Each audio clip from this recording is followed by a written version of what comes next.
أعوذ بالله من الشيطان الرجيم بسم الله الرحمن الرحيم الحمد لله رب العالمين الرحمن الرحيم مالك يوم الدين إياك نعبد وإياك نستعين اهدنا الصراط المستقيم صراط الذين أنعمت عليهم غير المغضوب عليهم ولا الضالين آمين اللهم صل على سيدنا محمد وعلى آل سيدنا محمد كما صليت على سيدنا إبراهيم وعلى آل سيدنا إبراهيم وبارك على سيدنا محمد وعلى آل سيدنا محمد كما باركت على سيدنا إبراهيم وعلى آل سيدنا إبراهيم في العالمين إنك حميد مجيد سبحان ربك رب العزة عما يصفون سلام على المرسلين الحمد لله رب العالمين. La suite, Inch'Allah, de l'histoire de Sayyidina Othman ibn Affan, le titre était Le premier émigré. Le premier émigré. Cela nous aide à mieux comprendre le titre que le prophète sallallahu alayhi wa sallam décerna à Sayyidina Othman, qu'Allah soit satisfait de lui, en le considérant comme le premier qui émigra pour Dieu après le prophète Lot. Donc on a parlé de l'homme, de toi, de ta force. Donc cet homme, Sayyidina Othman, était le premier. Hein. Il a pris l'initiative. Le prophète sallallahu alayhi wa sallam prononça ces mots à propos de Sayyidina Othman quand il lui adressa l'ordre d'émigrer en Abyssinie en compagnie de son épouse Ruqayya. Ruqayya, c'est la fille de Sayyidina Muhammad sallallahu alayhi wa sallam. Donc c'est le premier qui a émigré vers l'Abyssinie. Vous connaissez l'Abyssinie? C'est l'Éthiopie aujourd'hui, presque. Cependant, ce qui nous intéresse le plus n'est pas son émigration physique. Ce qui nous intéresse le plus, ce n'est pas son émigration physique, mais spirituelle. Car c'est cette dernière qui représente l'essence de toute émigration religieuse. L'opposé de l'immigration, c'est quoi? L'immigration. L'opposé, c'est Immigration. Oui, l'opposé, c'est la prison. Ok. Hein? L'immigration, c'est la liberté. D'accord? Ou la quête de la liberté. Donc ça, et pour ça, il a parlé de l'aspect spirituel de l'immigration. Ce sentiment était tellement intense et présent en lui qu'un jour, lors de son retour de Syrie, et alors qu'il faisait sa sieste entre Man et Az-Zarqa avec ses compagnons de voyage, il entendit en rêve un homme appeler les gens et leur dire: réveillez-vous, Ahmed vient de se manifester à la Mecque. Non, j'ai sauté une page. Ça, y a pas de... Comme nous l'avons souligné dans l'ouvrage que nous avons intitulé Des hommes autour du prophète, ça c'est un joli livre aussi, les faits et les événements ne méritent notre intérêt que dans la mesure où ils reflètent la grandeur de ceux qui les ont réalisés. Dans ce chapitre, nous mettrons l'accent sur l'immigration spirituelle de Sayyidina Othman en tant qu'aspect central expliquant toute la grandeur de son itinéraire depuis le moment où il embrassa l'islam de toute son âme et jusqu'à sa dernière heure. La leçon qu'on peut apprendre de ce passage, qu'est-ce qu'on peut tirer comme leçon ici? Voyager. Il faut voyager toujours. Il ne faut pas attendre les vacances. À tout moment, tu peux voyager. À tout moment, tu peux changer ta vie. D'accord? Le changement, c'est l'immigration. C'est le changement d'une situation. C'est le déplacement. Tu n'as pas besoin de le faire physiquement. Des fois avec le cœur, avec l'intelligence, avec la lecture, avec la prière, avec le travail social, tu peux changer et immigrer. Toujours l'immigration, c'est d'un niveau inférieur à un niveau supérieur. Toujours. Où on cherche à améliorer la situation, de toute façon. D'accord? Donc l'islam, c'est quoi? C'est une immigration perpétuelle. La preuve, la prière. C'est une immigration vers la Mecque. Vous voyez, là, le calendrier islamique, c'est un calendrier basé sur l'hégire, l'immigration. Vous voyez, hein? Toujours immigré. La magnificence de l'immigré qui était Sayyidina Othman se manifesta en lui jusqu'à ces derniers jours. Je dis même quand tu dis Subhanallah, tu voyages de la terre vers Allah Azza wa Jal. C'est juste le mot Subhanallah. Hein? C'est une ascension. C'est un voyage nocturne. Hein? Tu cherches quoi? La proximité d'Allah. À travers quoi? À travers le Buraq. Le Buraq, c'est quoi? C'est le dhikr. Oui. Donc, le voyage nocturne, c'est la meilleure émigration. Hein. Il a duré combien? Une seconde. Une seconde. Donc, ça n'a rien à voir avec la dimension espace-temps. La magnificence de l'immigré qui était Sayyidina Othman se manifesta en lui jusqu'à ces derniers jours. Donc le prophète sallallahu alayhi wa sallam l'a nommé le premier immigré, ou le premier qui immigrera pour Dieu. C'est un titre donné par Dieu. Donc ça, c'est la qualité de Sayyidina Othman. La dernière scène de sa vie, c'était quoi? C'est une immigration vers la compagnie de Sayyidina Muhammad sallallahu alayhi wa sallam, lorsqu'il était emprisonné, encerclé par qu'est-ce que je peux les appeler? Le mieux de ne pas les appeler. C'est les Daesh de l'époque, de son époque, pour le tuer. Il était tué par des jeunes, hein, qui prétendaient connaître et comprendre l'islam mieux que Sayyidina Othman. Alors la magnificence, il a préféré aller vers Allah Azza wa Jal. La magnificence de l'immigré qui était Sayyidina Othman se manifesta en lui jusqu'à ces derniers jours. Certains pensent que les erreurs commises minimisent la grandeur d'âme d'un croyant. Ils ignorent que la vertu et la foi ne sauraient être entachées par l'erreur, quelle que soit l'ampleur de l'erreur commise par un croyant. Elle ne pourrait effacer la splendeur de sa vertu ou la réduire à néant. Et ça, c'est un passage très important. Un pieux qui fait un péché, pour nous, c'est fini. C'est vrai ou pas? Lui-même, ici, l'auteur, il a dit non. Il a dit, certains pensent que les erreurs commises minimisent la grandeur d'âme d'un croyant. Ils ignorent que la vertu et la foi ne sauraient être entachées par l'erreur. La faute, elle reste une faute. Mais la foi, le musulman, même s'il fait des péchés, il reste toujours croyant. D'accord? Donc, l'erreur n'efface pas la foi et la vertu. Quelle que soit l'ampleur de l'erreur commise par un croyant, elle ne pourrait effacer la splendeur de sa vertu ou la réduire à néant. On fait des péchés, mais on reste toujours musulman. On fait des péchés, hein, mais on reste toujours généreux. D'accord? Certes, comme nous l'avons, il faut pardonner aussi. Il faut apprendre à pardonner. Il faut apprendre, comme salam, il faut apprendre à aimer tout le monde. C'est pas facile. Il faut apprendre à ne pas juger. Surtout, il ne faut pas juger sur les erreurs. Hein? Juger une personne, une personnalité par une faute. C'est pas facile. Hein? Soyez comme Dieu, regardez Dieu. Il faut imiter les qualités d'Allah Azza wa Jal. Les gens, chaque jour, ils font des péchés. Et, subhanallah, il voit tout, il entend tout, il sait tout, mais il pardonne. On juge là. Hein? On juge là. Oui, on dit ça, il ne faut pas faire. Alaykoum salam. Et je dis, moi, je ne dois pas faire ça. C'est tout.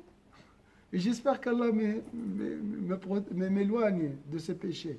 Parce que moi aussi, je peux. Le jour du jugement ce n'est pas aujourd'hui. Hein? Sayyidina Jibril avait peur de l'issue finale. قرأنا الصلاة كان يخاف سوء الخاتمة حتى نزل قوله تعالى مطاع عند ذي العرش مكين. Lorsqu'il a reçu ce verset qui parle d'infidèles pieux proches d'Allah Azza wa Jalla, il était rassuré. Mais avant de recevoir ce verset, il était dans la crainte. Donc il n'y a personne qui a une garantie. Même l'ange Gabriel. Et bien sûr, il a reçu cette garantie grâce à Sayyidina Muhammad. Parce qu'il a transmis le message. Et grâce à cette mission, il est devenu parmi les rassurés. Certes, comme nous le verrons plus loin, Sayyidina Uthman se comporta au cours des dernières années de son califat d'une manière qui nécessitait plus de réflexion et de jugement pour éviter de tomber dans l'erreur.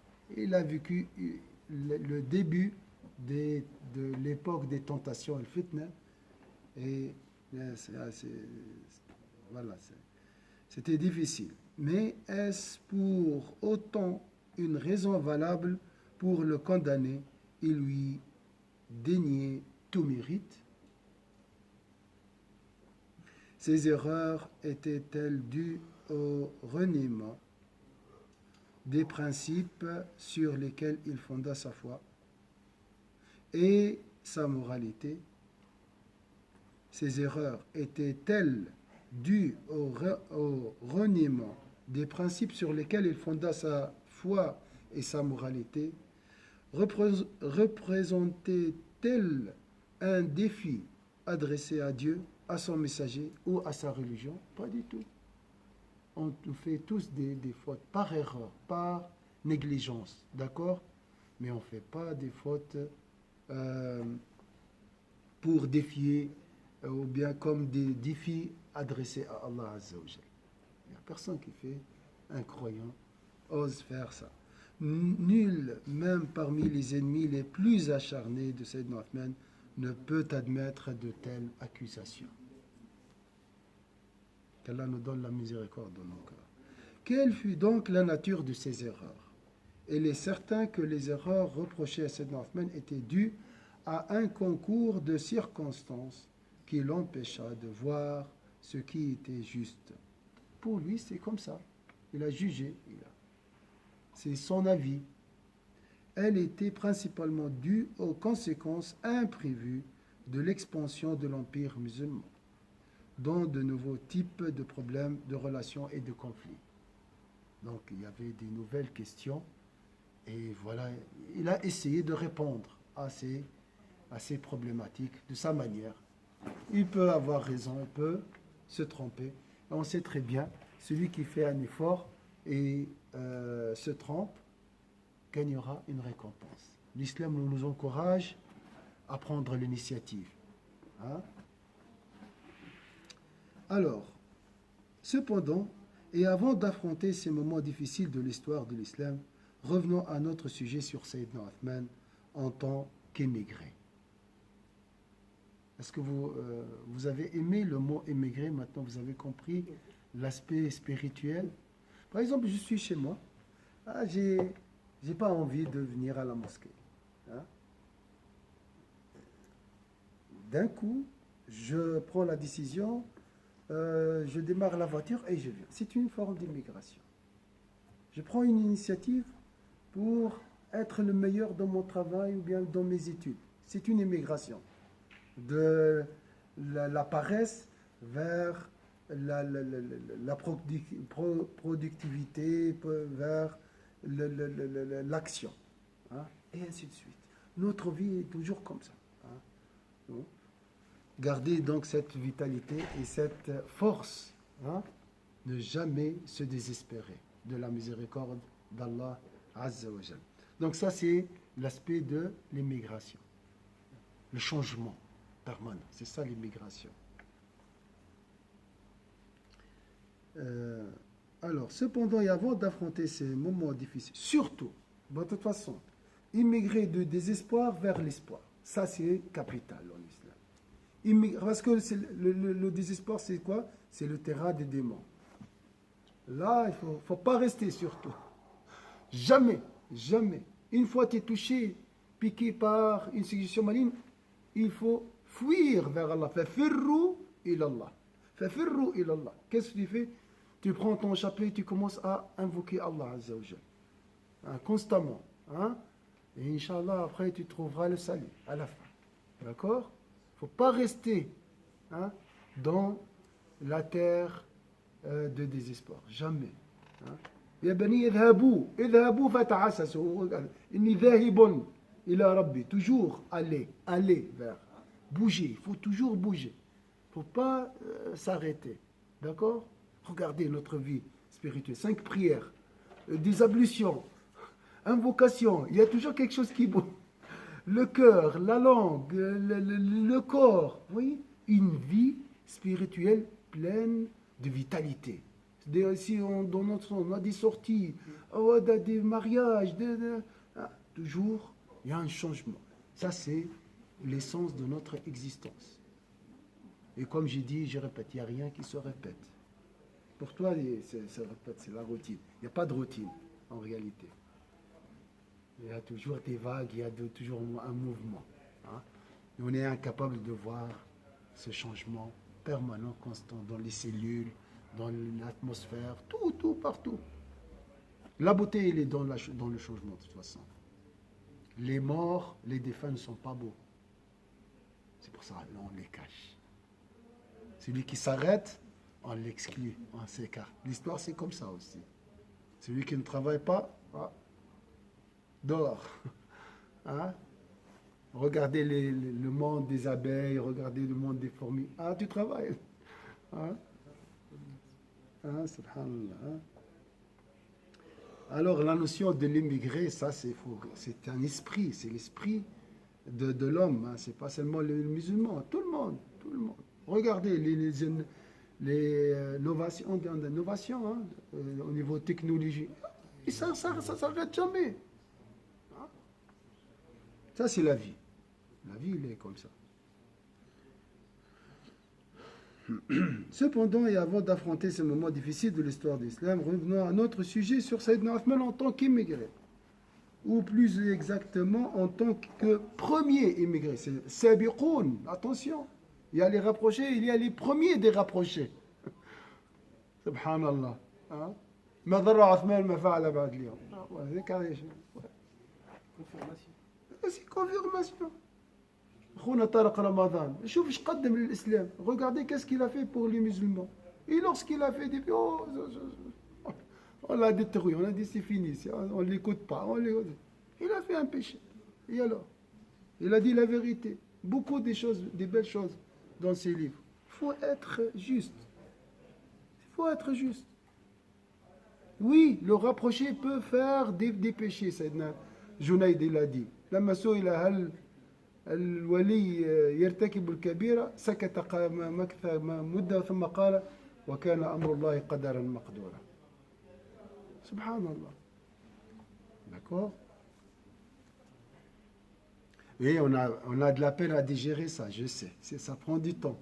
Mais Allah subhanahu wa ta'ala شوف كم من واحد يعني رزق أعطاه السعادة هذا الرجل.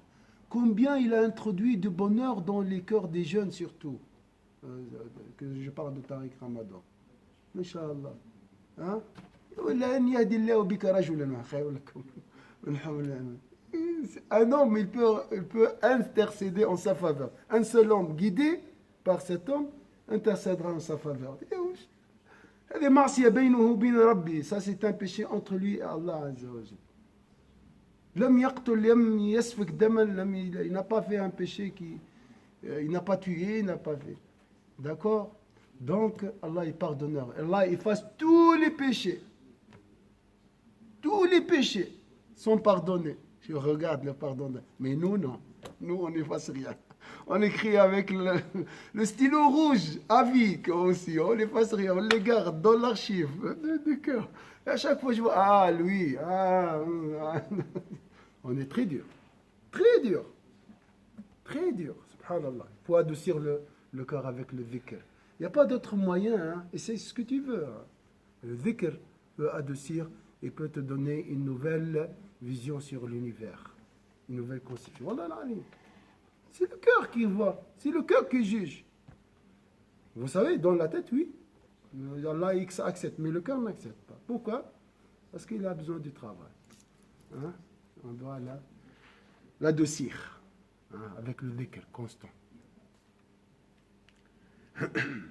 L'immigration constante. Je donne la motivation pour les étudiants. Les étudiants, ils savent très bien qu'ils doivent travailler. C'est vrai ou pas? Ils sont très intelligents, des étudiants, subhanallah. Le PFL, les 1000. Mais ils n'ont pas la motivation. Pourquoi? C'est le dhikr qui donne la motivation. C'est le cœur.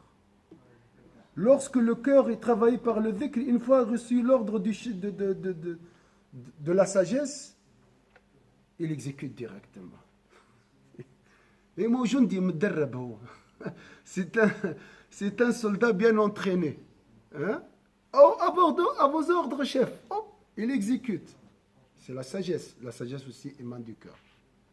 Donc, il faut entraîner le cœur à s'incliner devant la sagesse. C'est ça, le dhikr.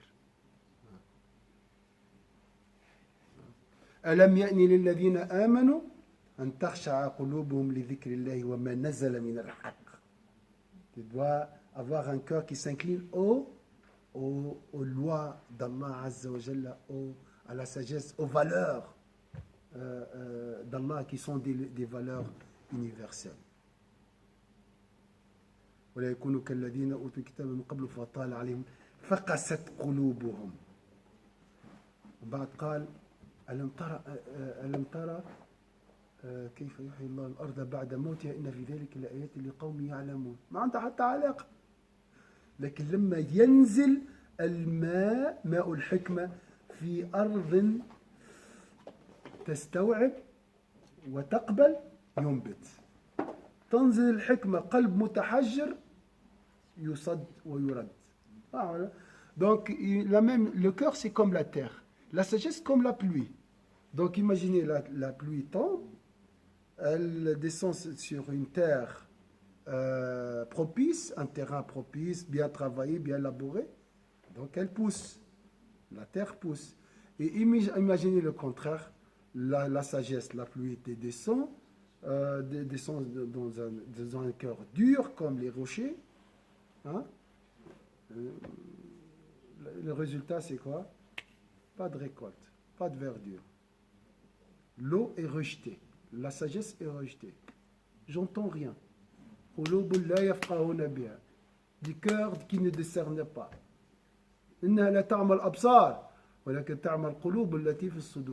C'est le cœur qui devient aveugle. C'est pas les yeux. Je vois, mais je vois rien ici. Je vois avec les yeux. Oui. J'entends des voix comme des sons. Mais à l'intérieur, pas d'influence. C'est pour ça qu'on essaie de faire des tentatives. J'essaie d'écouter. Peut-être un jour, une information touche mon cœur et... Ah, mais attention, la chose qui touche les cœurs, si elle entre, elle ne sort jamais. Ah, ici, c'est l'Esprit de Dieu. Hein. C'est éternel. Là. Donc, elle change directement. Donc, le dhikr ouvre le cœur à recevoir la sagesse d'Allah Azza wa Jalla, à comprendre.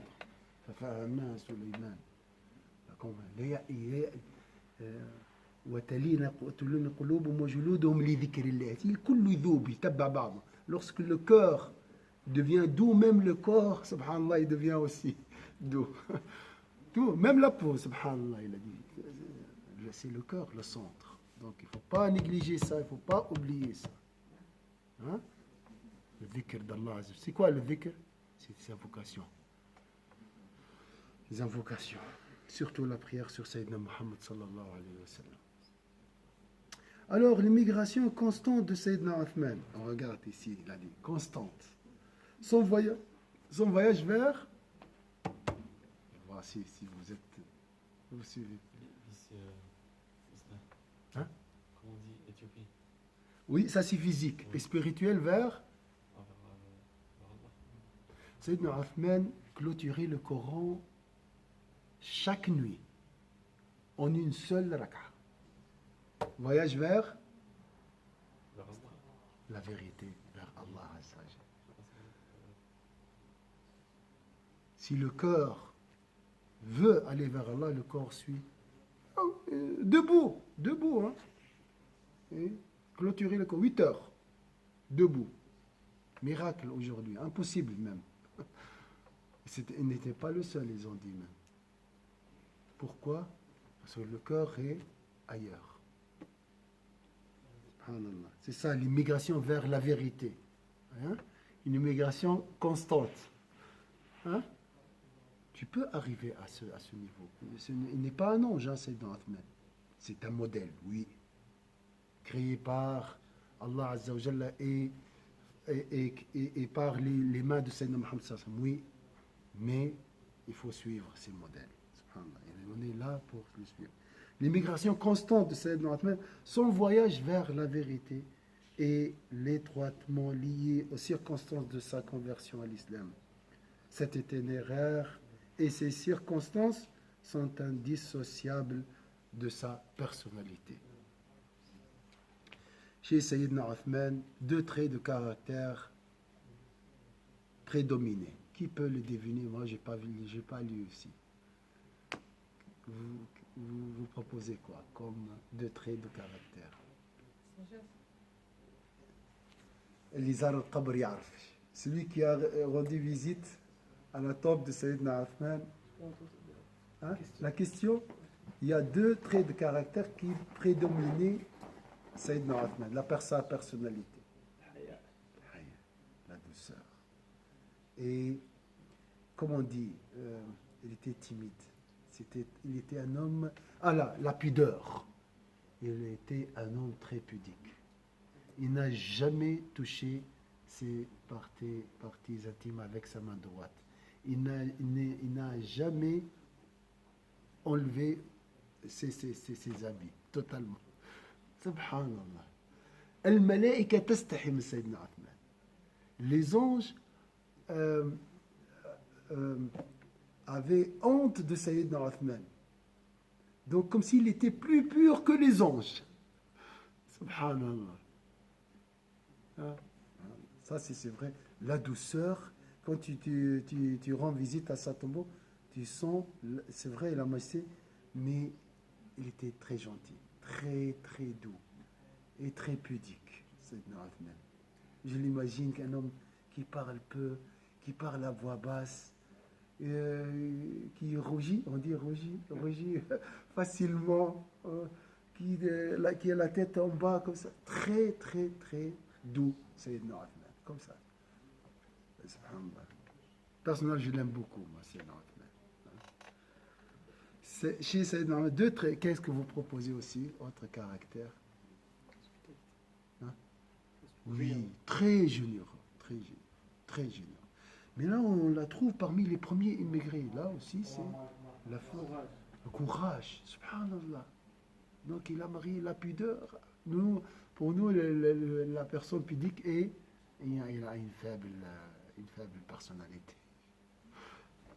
Sayyidina Muhammad était très, très pudique. Chez Sayyidina Uthman, 2 traits. Lundi est parmi les meilleurs jours de la semaine chez nous. Le matin, on étudie Sayyidina Muhammad sallallahu alayhi wa sallam, le soir, un de ses compagnons, surtout un calife. Chez Sayyidina Uthman, 2 traits de caractère. Vous savez, lorsque tu parles d'un pieux, d'un saint, les califes, les sahaba, pas seulement les califes, je ne sais pas les califes, quelle station ils ont auprès d'Allah. Lorsque tu parles d'un saint, un pieux, les anges descendent pour écouter. Lorsque tu mentionnes par exemple le nom Al-Junayd, Les anges viennent. Peut-être ce mot est lumineux et attire ces créatures lumineuses. Subhanallah. Ils veulent écouter. Bien sûr, eux, ils sont très rapides. Faut pas... L'autre monde, c'est le monde invisible, n'est pas géré par les lois de pesanteur. Dans le monde invisible, tu peux être à la fois dans 1 milliard d'endroits. D'accord? C'est l'âme. Ça n'a rien à voir. Il n'y a pas de corps. Tu peux être ici, ailleurs. C'est pour ça le prophète sallallahu alayhi wa sallam, lorsque tu pries sur lui, il te répondra. Et si quelqu'un en Australie prie sur lui, il lui répondra aussi. Donc il peut répondre à 7 milliards de personnes en même temps. Oui. Chez Sayyidina Uthman, 2 traits de caractère prédominaient. La bonté et la pudeur. Comme il a dit sur Omar, il était généreux et il était très pudique. Et on doit apprendre à être bon et aussi pudique. Ces deux qualités seront la source de tous ses mérites, subhanallah. Comme elles seront la cause de la totalité de ses erreurs. C'est très beau ce qu'il a dit ici. Je répète, hein. Ces deux qualités seront la source de tous ses mérites, comme elles seront la cause de la totalité de ses erreurs. Il était des fois trop bon. Il était des fois... Ouais. Sayyidina Uthman se convertit à l'islam par pudeur à l'égard de Dieu. شوف حياء من الله أسلم. شوف الكلمة العجيبة. شوف كذا يعني عيب واحد ما يدخلش الإسلام. عظمة ربي. Devant la grandeur d'Allah, il a dit j'ai honte de ne pas se convertir à l'islam. Il n'avait pas peur des gens. Celui qui a peur des gens ne peut pas se convertir le premier. Il va attendre tout d'abord la foule et vient en dernier. D'accord. Donc, Sayyidina Uthman se convertit à l'islam par pudeur à l'égard de Dieu, dont les signes de l'existence emplissaient tout son être. Puis à l'égard du prophète sallallahu alayhi wa sallam, dont la sincérité était une évidence qu'on ne saurait nier. Il a vu Sayyidina Muhammad sallallahu alayhi wa sallam. Comment je peux ne pas je peux ne pas se convertir devant cet homme et devant Allah Azza wa Jal. Un homme sincère comme Sayyidina Muhammad sallallahu alayhi wa sallam. Et la bonté d'Allah Azza wa Jal. Un homme tel que Sayyidina Uthman, le cœur de Sayyidina Uthman l'a poussé à se convertir. Le bon caractère de Sayyidina Uthman, la pudeur, comme il l'a dit ici. Un homme قال لذلك إذا لم تستحي فافعل ما شئت.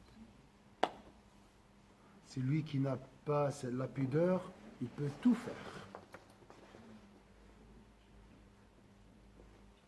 Et celui qui a la pudeur, il peut se retenir facilement.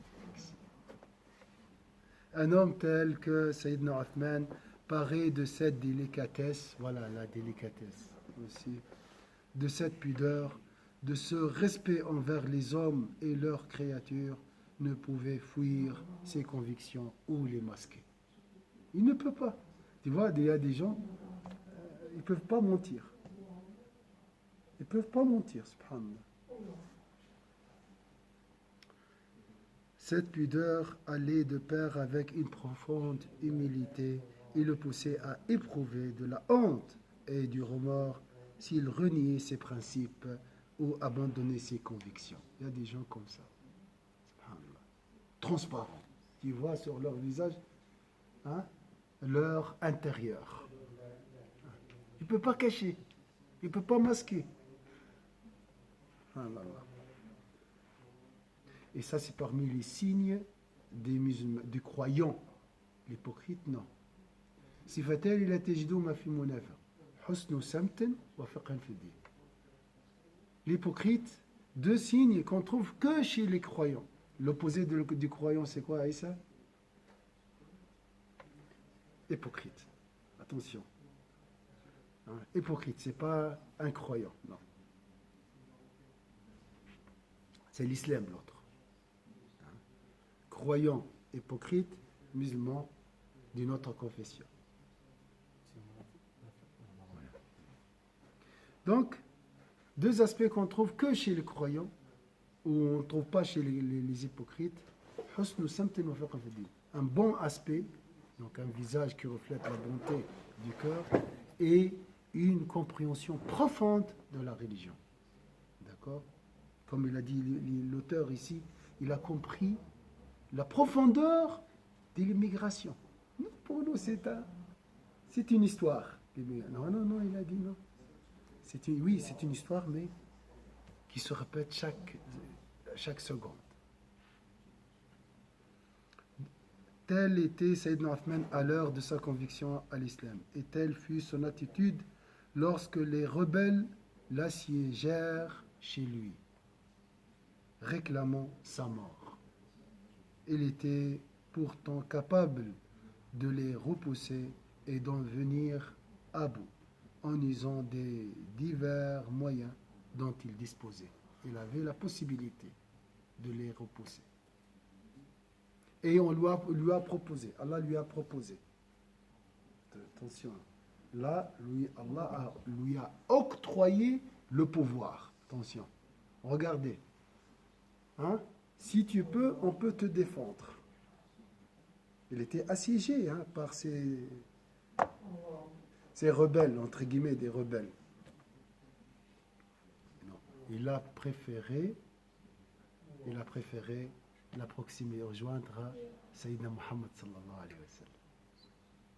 Vous voyez, lorsque l'aspiration, la détermination, l'ambition est très haute. Il avait le pouvoir. Avec oui, les choses peuvent changer radicalement. Allah lui a donné ce pouvoir. Donc il l'a mis à sa disposition, entre guillemets, l'environnement. Tu peux changer l'environnement si tu veux. Il avait honte d'utiliser cette carte. استحام الحضرة بالحضرة الربوبية. فهمت كيفاش شيء؟ ها؟ استحى من الله عز وجل. واحد يكرمك. افهم روحك كما يقولوا احنا. Comme j'ai dit l'autre fois, si je te laisse ma maison avec le frigo, tu dis, fais comme tu veux, mange comme tu veux. Un homme pudique, un homme noble, ne va pas manger. Vous voyez, c'est la même chose. Tu veux qu'on te défende? Non, je préfère la meilleure chose. C'est être avec Sayyidina Muhammad sallallahu alayhi wa sallam. Donc il a continué à lire le Coran, peut-être il parlera après. Il a continué à lire. Et il a laissé les rebelles faire ce qu'ils veulent. C'est le summum de la noblesse de caractère. Et là-bas, c'est la bassesse totale. Subhanallah. قمة الأخلاق قمة الكرم في الأخلاق هذه قمة اللؤم. رجل يقرأ في القرآن. Il était en train de lire le Coran. Subhanallah. Il a continué. فسيكفيكهم الله وهو السميع العليم. لم يذكروا في التاريخ. إلى الآن لا يعرف أسماء. لا تعرف أسماء. Il y a personne. Ils ne sont pas mentionnés dans les livres de l'histoire. On ne connaît pas leur nom. ربي محالهم اسمه. Allah a effacé leur nom de l'histoire. Même dans les livres d'histoire, il parle des noms, des surnoms, mais les noms exacts, on ne les connaît pas. Ils ne méritent pas d'être mentionnés. Alors, ici, tel était le Saïda. Cependant, l'octogénaire qu'il était n'admet pas l'usage de moyens qui ne correspondaient pas à sa personnalité. C'est pas moi ça. Moi, je suis fait pour être avec Sayyidina Muhammad sallallahu alayhi wa sallam. Je ne suis pas là pour être une cause d'un sang déversé. Et on lui a dit, il a dit, je préfère, la noblesse de caractère, je préfère mourir avant le sang que mourir après le sang. Pourquoi il a préféré mourir? Pour protéger Médine d'une guerre civile. Si vous avez un problème avec Sayyidina Othman, voilà. Sayyidina Othman est parti. Voilà. Non, c'est bon. Ne tuez pas d'autres croyants. فهمت كيفاش؟ قالوا انتم ما عندكم مشكل مع سيدنا عثمان، سيدي قتلوا سيدنا عثمان وفات الحكايه. قال ان اموت قبل الدماء خير من ان اموت بعد الدماء. Parce qu'ils sont venus pour détruire Médine. Bien sûr, il y a le prophète à côté. الحياة أخلاق سبحان الله قمة في الأخلاق في اللطف وفي الربانية. Il était vraiment un homme divin, un homme beaucoup d'aspects de bon caractère.